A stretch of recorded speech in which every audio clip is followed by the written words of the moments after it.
Welcome to the students of class 7. Today's subject is English second paper. I will show you the structure of future tense. Listen to me very carefully.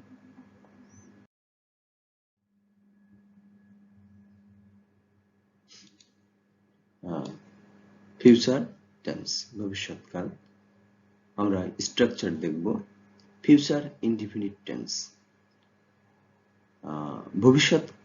ভবিষ্যতে কোনো কাজ ঘটবে এরূপ বুঝালে future indefinite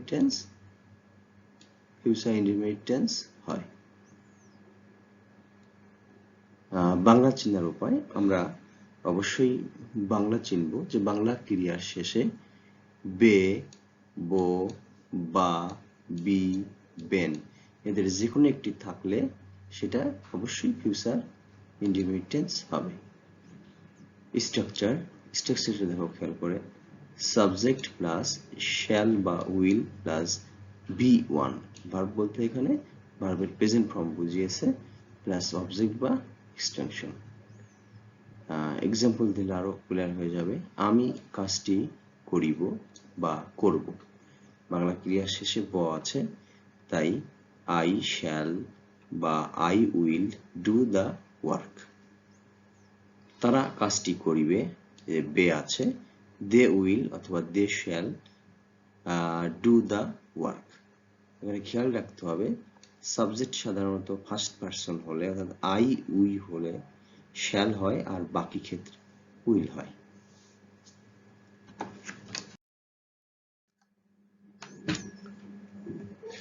future continuous tense. Future continuous টেন্সের সংজ্ঞাটা দেখি। ভবিষ্যৎকালে কোনো কাজ চলতে থাকবে এরূপ বুঝালে সেটাকে ফিউচার কন্টিনিউয়াস টেন্স বলে। বাংলা চেনার উপায়, বাংলা আমরা কিভাবে চিনব? বাংলা ক্রিয়ার শেষে তে থাকিবে, তে থাকিবে, তে থাকিব বা তে থাকিবা, তে থাকিবেন এরকম যদি শব্দ থাকে তাহলে ধরে নেব এটা future continuous tense. Structure subject plus shall be বা will be, main verb plus ING plus extension. সেক্ষেত্রে এক্সাম্পল হচ্ছে আমি বইটি পড়িতে থাকিব, যে তে থাকিব আছে, অতএব future continuous tense. I shall be reading the book. I shall be reading the book. আমি গান গাইতে থাকিব, তে থাকিব। I shall be singing the song.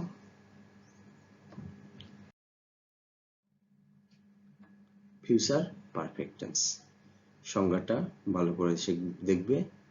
ভবিষ্যৎকালে কোনো নির্দিষ্ট সময়ের মধ্যে কোনো কাজ হয়ে যাবে বুঝালে বা দুটি কাজের মধ্যে একটি কাজ আগে হবে বুঝালে ফিউচার পারফেক্ট টেন্স হয়। ঠিক আগের মতোই ভবিষ্যৎকালের দুটি কাজের মধ্যে যে কাজটি আগে হবে সেটি হচ্ছে ফিউচার পারফেক্ট, সেটি পরে হবে সেটি প্রেজেন্ট ইনডিফিনিট। দেখো ভবিষ্যৎকালের দুটি কাজের মধ্যে যে কাজটি আগে হবে সেটি হচ্ছে ফিউচার পারফেক্ট টেন্স আর পরেরটা হবে সিম্পল প্রেজেন্ট টেন্স অর্থাৎ প্রেজেন্ট ইনডিফিনিট। এখানেও আমাদের বিফোর এবং আফটারের ব্যবহার আছে। বাংলাতে আমরা কিভাবে চিনতে পারবো? বাংলা ক্রিয়ার সাথে আ থাকিব, আ থাকিবা, আ থাকিবে, আ থাকিবেন এদের যে কোনো একটি যোগ থাকলে ফিউচার পারফেক্ট টেন্স হয়।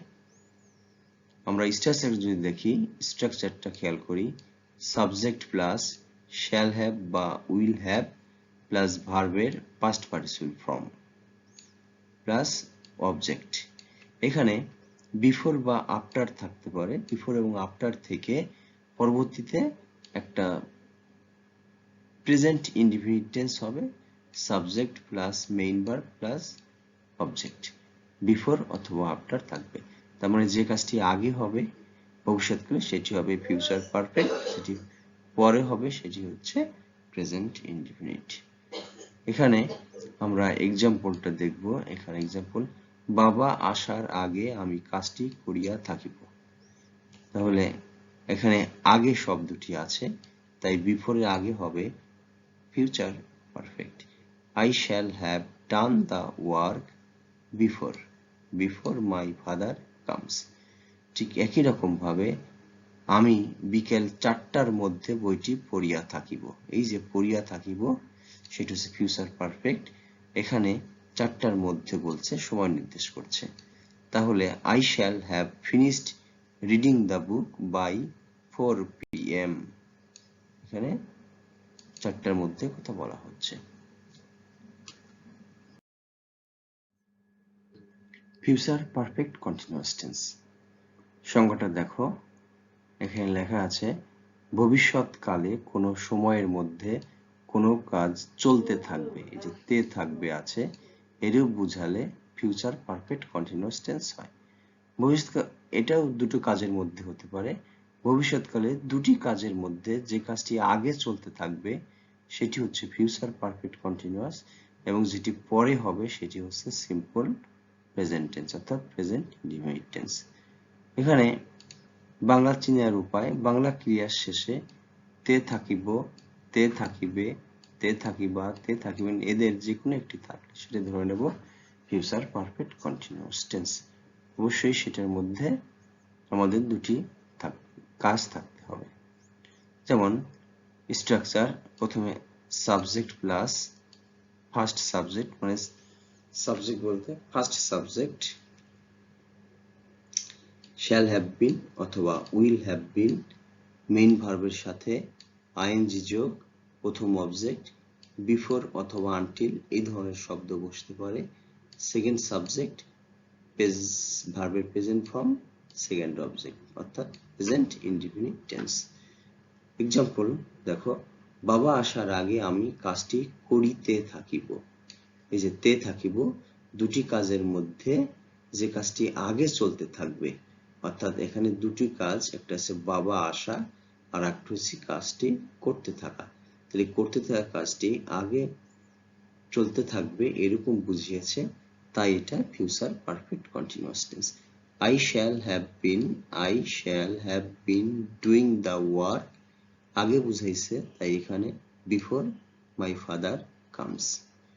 ঠিক তুমি ফিরে না আসা পর্যন্ত, আমরা তোমার জন্য অপেক্ষা করতে থাকবো। এখানেও দুটি কাজ ভবিষ্যৎকালের, এই করতে থাকবো যুক্ত সব বাক্যটি হবে future perfect continuous. We shall have been waiting for you until, এখানে না আসা পর্যন্ত until বসানো হয়েছে, until you come back, তুমি ফিরে না আসা পর্যন্ত। তো এই ছিল আজকে ফিউচার টেন্সের স্ট্রাকচার। অবশ্যই ভালো করে দেখে মুখস্থ করে রাখবে, পরবর্তীতে অবশ্যই এটা প্রয়োজন হবে। Thank you very much. Today is no more. See you again. Best of luck.